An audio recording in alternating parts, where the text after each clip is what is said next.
Parmi nous, le coordonnateur général du Forum civil, M. Birahim Seck, que vous reconnaissez sûrement.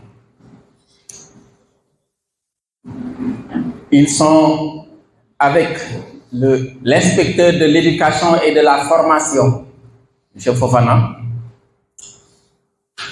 Et ils sont également avec le représentant de Madame le maire de la commune de Guinguinéo. Et tous des invités du coordonnateur de section du Forum civil de Guinguinéo. Alors, ce qui nous réunit aujourd'hui, c'est une activité d'échange, de réflexion sur ce qu'on appelle communément la culture numérique. Vous savez que le monde a beaucoup évolué ces dernières années, à tel point que l'on est souvent appelé à se regrouper pour réfléchir ensemble sur des phénomènes qui se posent dans la société. Alors aujourd'hui, on va parler de discernement numérique, de sécurité et de culture numérique. Le consultant que Vassi va introduire ce thème. Madame le préfet va se charger de modérer l'activité du jour. On donnera bien évidemment l'opportunité au coordinateur général de placer des mots au lycée Hassim Baké il y a maintenant quelques années et qui chaque année organise des activités, des ateliers en faveur de ses membres. C'est ainsi que il y a quelques années, on a eu au tout début des activités du SICA à organiser un atelier, c'était sur les mesures barrières. Donc, vous savez que c'était à l'époque du Covid-19. Alors, le médecin-chef s'était chargé de dérouler cette activité, tout comme par la suite, d'autres ateliers ont été tenus au niveau du lycée. C'est ainsi que la lutte contre la corruption et pour la promotion de la redevabilité a été développée en faveur des élèves du lycée Hassim Baké, tout comme citoyenneté, civisme, préservation des biens communs naturels et respect de la patrie. Là également, ça a été l'occasion d'inviter au niveau du lycée le chef d'antenne des eaux et forêts, tout comme un policier qui était venu également présenter l'amour de la patrie, quel sens faut-il lui donner. Et également, nous avons eu à parler de l'éducation au civisme fiscal. À cette occasion, nous avions convié un inspecteur des impôts qui était venu de Kaolack et qui avait déroulé ce thème en faveur des élèves. Donc, vous voyez que c'est un club très actif, très dynamique. Alors aujourd'hui, c'est ce même club qui nous réunit ici même au niveau de la salle de délibération de la mairie pour susciter cette réflexion autour du thème que je viens de citer. Nous avons parmi nous, bien évidemment, les membres du SICA du lycée, mais il y a également des invités. Nous avons convié le lycée de Ngatch, qui est ici représenté par le proviseur et un groupe d'élèves. Nous avons convié le lycée de Ourou, qui est également présent. Il y a des élèves qui sont venus et qui sont représentés et qui sont dirigés par le proviseur. Nous avons convié également les collèges de la commune. Le CEM Hassim Baké est là, le CEM Aboubakri Diaw est là, le CEM Marguerite est là, tout comme les collèges privés également ont été conviés à cette cérémonie de réflexion. Il y a le collège El Hadj Moustapha Sarr, collège privé, le collège privé Cheikh Ahmed Bamba. Donc tout ce beau monde ici présent, tout comme le centre de formation professionnelle, voilà, j'allais oublier, ils ont également été conviés à cette cérémonie.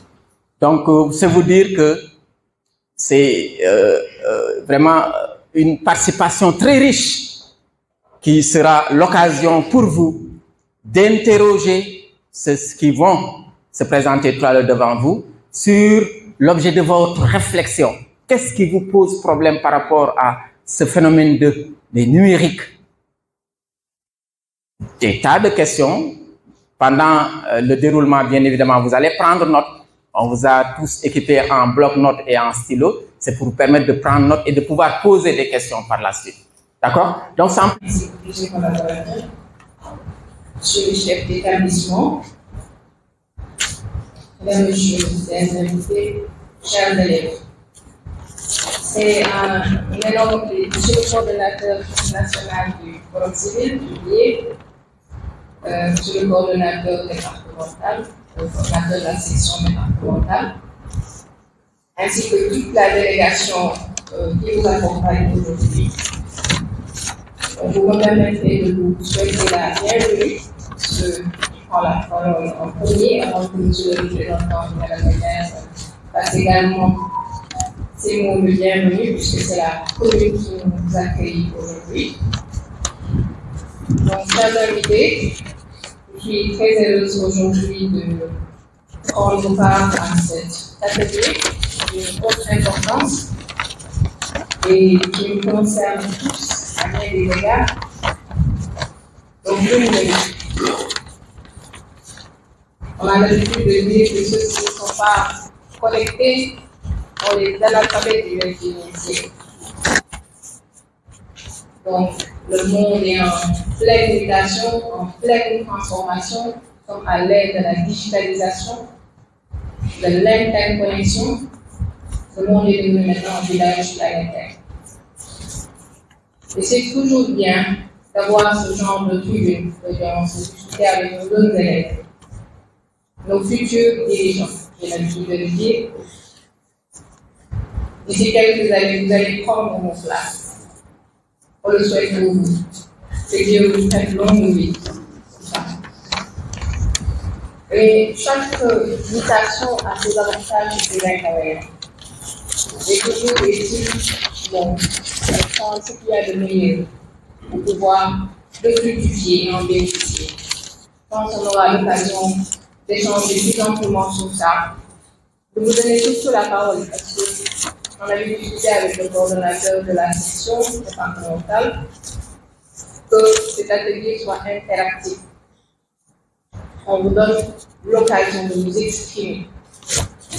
C'est toujours un problème avec nos élèves, la prise de parole. Et souvent très fataliste pour certains.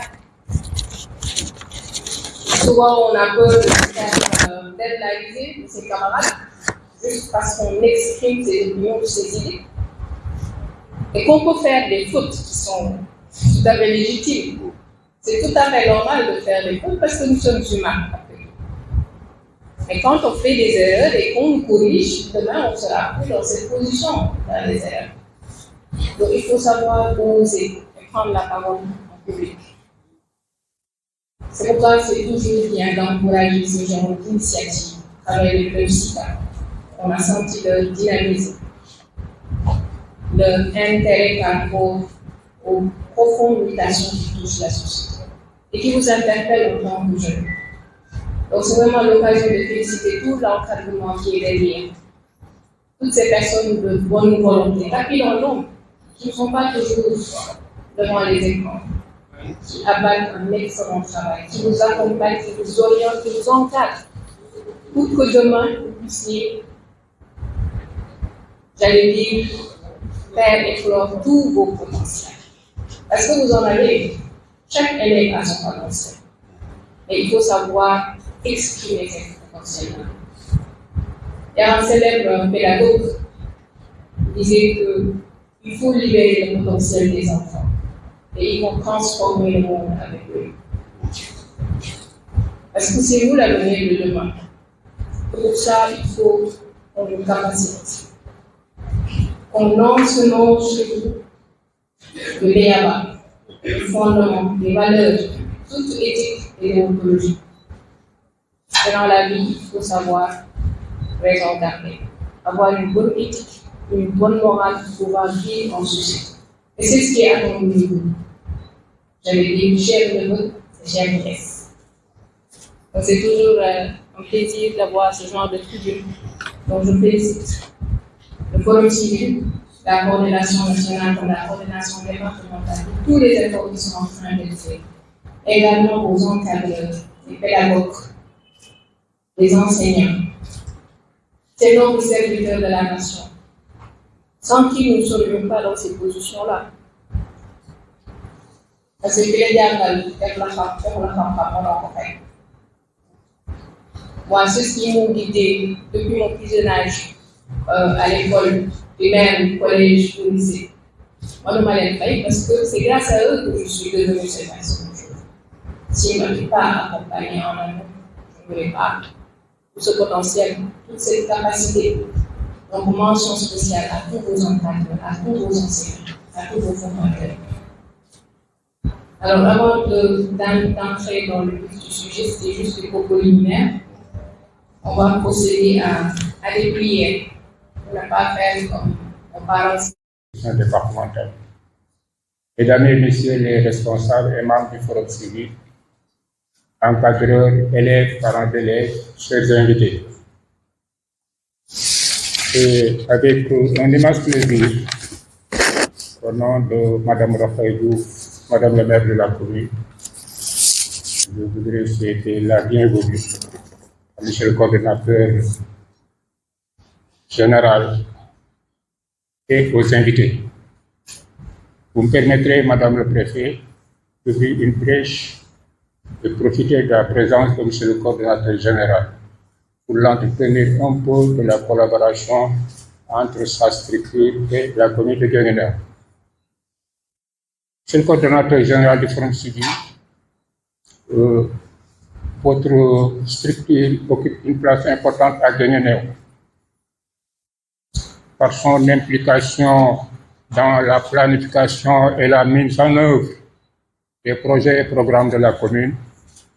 Le Forum civil est devenu un partenaire privilégié de l'équipe municipale qui voit en lui un regard extérieur qui nous permet d'éviter des erreurs ou bien de les rectifier. Nous venons pour la troisième fois consécutive d'élaborer un budget participatif pour la commune de Guinguinéo. Je voudrais ici témoigner du dynamisme de la section départementale, du pragmatisme, de la rigueur et de la disponibilité de son coordonnateur et de tous ses membres. Soyez rassuré, Monsieur le coordonnateur général, que l'option que la commune de Guinguinéo s'est faite. Monsieur le maire, le représentant du maire, Monsieur l'inspecteur de l'éducation et de la formation, Monsieur le coordonnateur général du Forum civil, Mesdames et Messieurs, c'est avec beaucoup de satisfaction, de fierté et de reconnaissance que je prends la parole au nom de la section. Satisfaction par rapport à la réussite de l'événement, nous sommes du quoi, nous devons voir que cela va continuer jusqu'à la fin. Fierté d'appartenir à une structure qui innove, qui fait des initiatives pour impliquer les élèves, ce que nous avons plus cher par rapport aux politiques publiques. Également, reconnaissance à vous, Madame le Préfet, reconnaissance à l'IF, reconnaissance également au coordonnateur général du Forum civil, également au maire, représentant du maire. Madame le Préfet, le Forum civil tenait brutalement à vous remercier par rapport à votre présence, par rapport également à cette présence n'est pas seulement protocolaire. Sous notre demande, vous avez accepté volontairement de venir faire la modération de cette séance. C'est extrêmement important. D'habitude, ce qu'on a l'habitude de voir, c'est que les autorités ouvrent et s'en vont. Vous êtes restés, vous allez rester. Je vais accompagner l'État dans sa politique de développement socio-économique, sans particulier. Nous avons tendance à étiqueter les gens là, que quand on a tendance à faire valoir ses convictions, son idéologie, on met automatiquement qualifié. Il y a des casques avec son langue, des dieux, etc. Sans autant prendre les places. Et ça également, nous mérite à comprendre la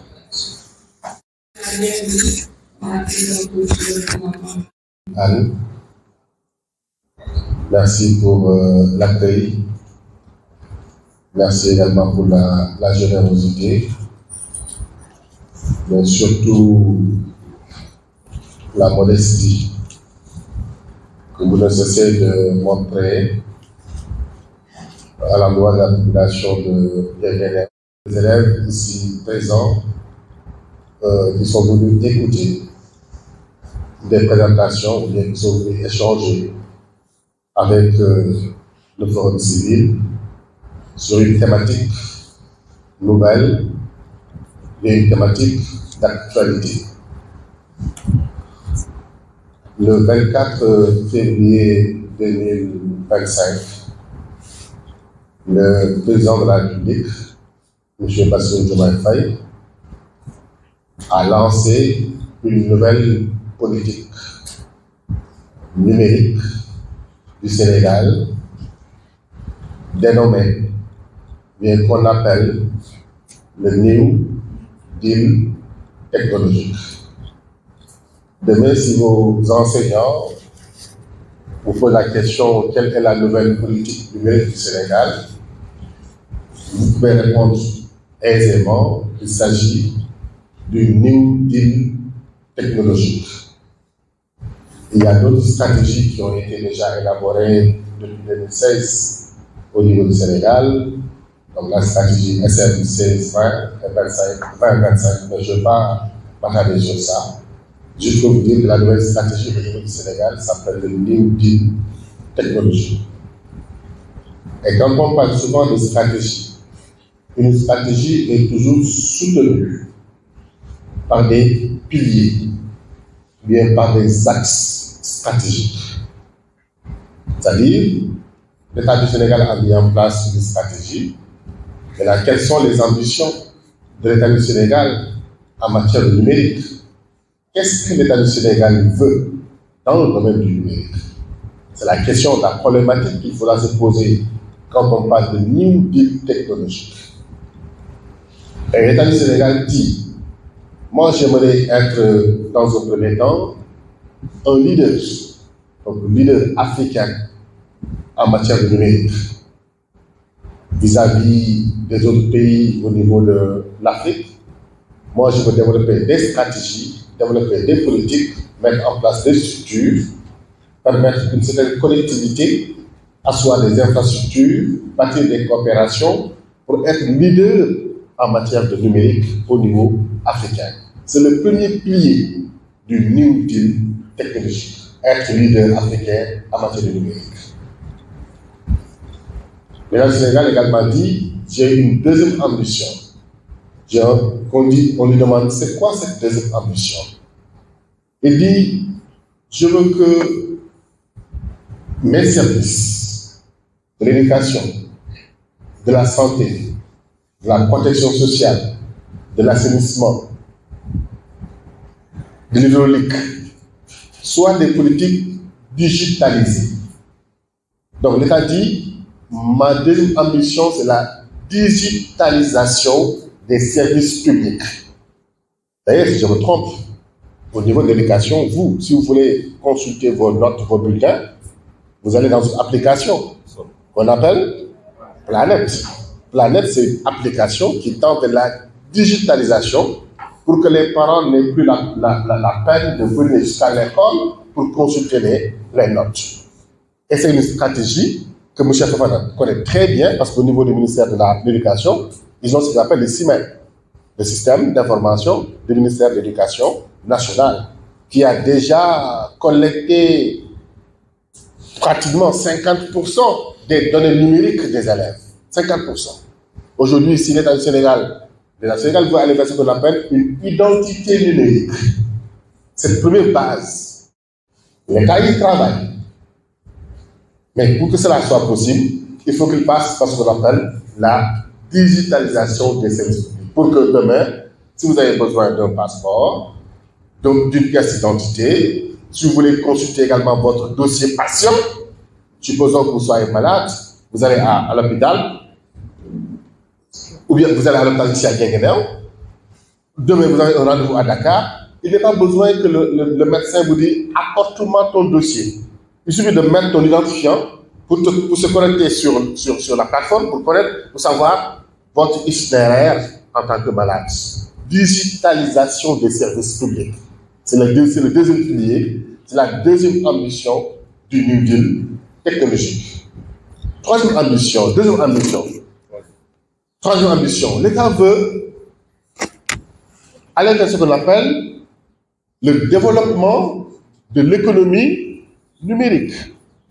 Le développement de l'économie numérique. C'est-à-dire comment utiliser les activités économiques, comment transformer les activités économiques pour qu'ils utilisent le digital. Elle a combien d'abonnés? Combien d'abonnés? 6 millions d'abonnés.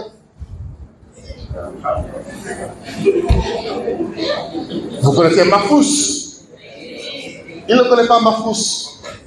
Vous connaissez Latzo? Il ne connaît pas Latzo. Vous connaissez celle qui dit Taïmouné? Regarde. Noré Kara. Qu'est-ce qu'elles font? Elles font du commerce. Avec juste un portable. Elles n'ont même pas besoin d'avoir de la marchandise. Vous savez ce qu'ils font?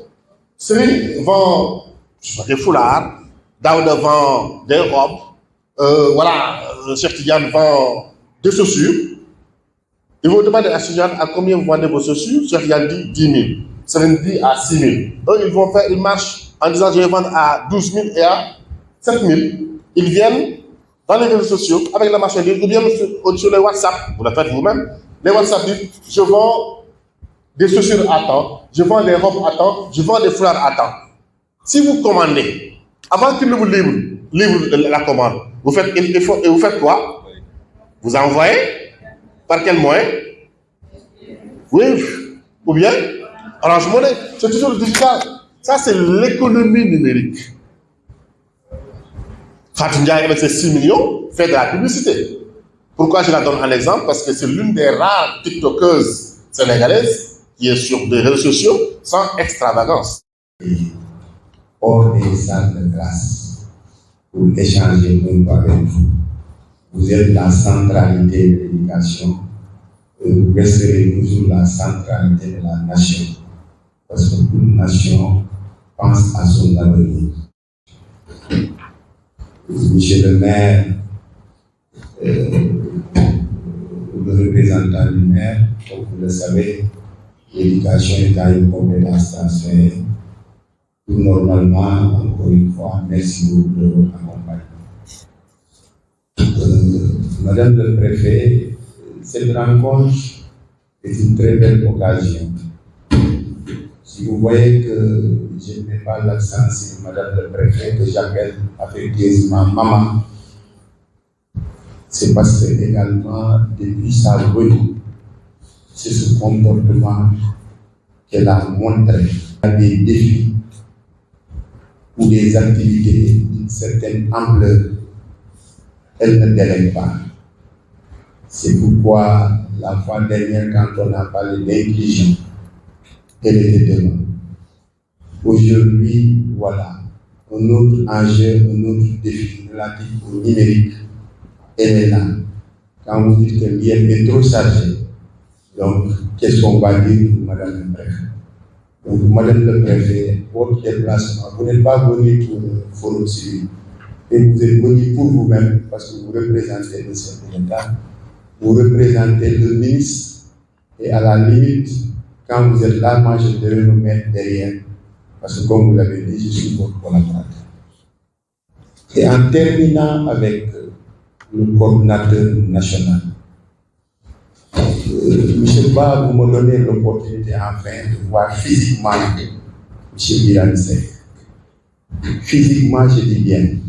Et je rends grâce au Tout-Puissant de me donner cette opportunité. Parce que, comme l'a dit Madame le Préfet, il faut savoir écouter les gens. Il faut savoir les suivre pour dire que voilà un monument, malgré son âge. Mais si on suit ses idées, le Sénégal va en tirer profit. C'est pourquoi, à son endroit, je ne ferai que formuler des prières, dire que moi je partage entièrement ces convictions, d'autant plus que c'est des convictions qui construisent, mais pas qui blessent, mais qui construisent.